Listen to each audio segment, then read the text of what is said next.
चलिए भाई, शुक्रवार की सुबह हफ्ते का आखिरी कारोबारी सत्र और एक दिन की छुट्टी से लौट के आए और सामने खड़ा है वीकेंड। तो दरअसल यह है एक सैंडविच सेशन जिसकी हमें करनी है तैयारी, दो छुट्टियों के बीच वाला एक सेशन।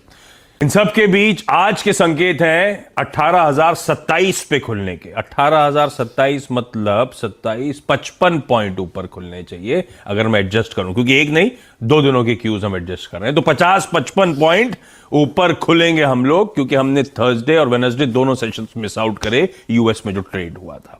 क्या ट्रेड हुआ था उसके लिए हर्षदा बैठी है बगल में, कैसा मूड वाला है इस पे बातचीत होगी।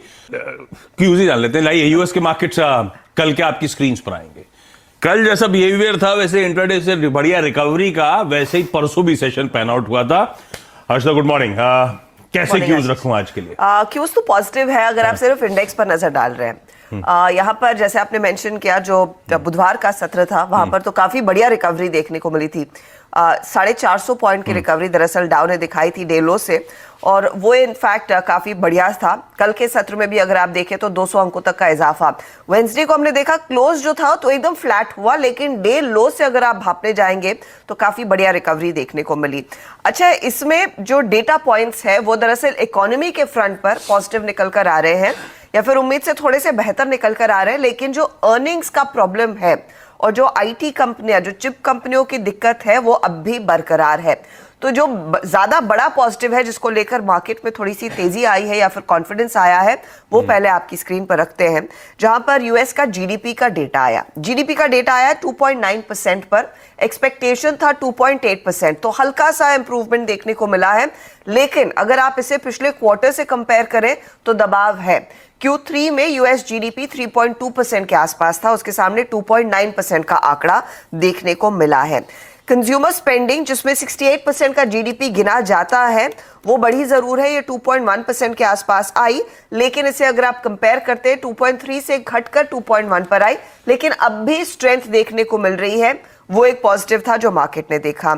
हालांकि जो हाउसिंग बिजनेस है वहां पर एक स्लाइड जरूर नजर आ रहा है। रेजिडेंशियल फिक्स्ड इन्वेस्टमेंट का जो मार्केट है वहां पर 26.5% तक का प्लंज देखने को मिला, तो वहां से थोड़ा सा दबाव बनता हुआ दिखाई दिया है। एक्सपोर्ट्स में हल्का सा दबाव है, 1.3% का डिक्लाइन देखने को मिला।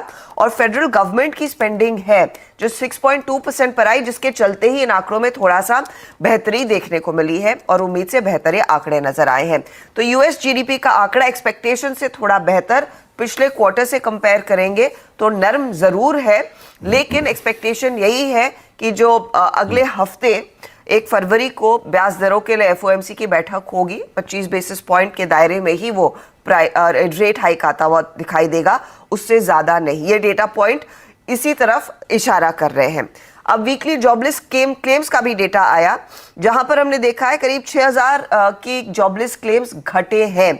तो ये आंकड़ा 186,000 के आसपास आता हुआ दिखाई दिया। अप्रैल 2022 के बाद आई बेग योर पार्डन, ये सबसे कमजोर रीडिंग देखने को मिल रही है, well below the Dow Jones estimate जो करीब 2,05,000 के आसपास का था। तो ये जॉबलेस क्लेम्स का आंकड़ा कम होना एक कूल ऑफ की तरफ इंडिकेशन जरूर है, और ये भी दरअसल कॉन्फिडेंस जताता है कि जो इकोनॉमी में थोड़ी बहुत स्लो डाउन देखना चाहता था फेड, वो साफ नजर आ रही है। तो इन डेटा पॉइंट, ये दो डेटा पॉइंट्स है जिसके आधार पर मार्केट्स रिएक्ट कर रहे हैं।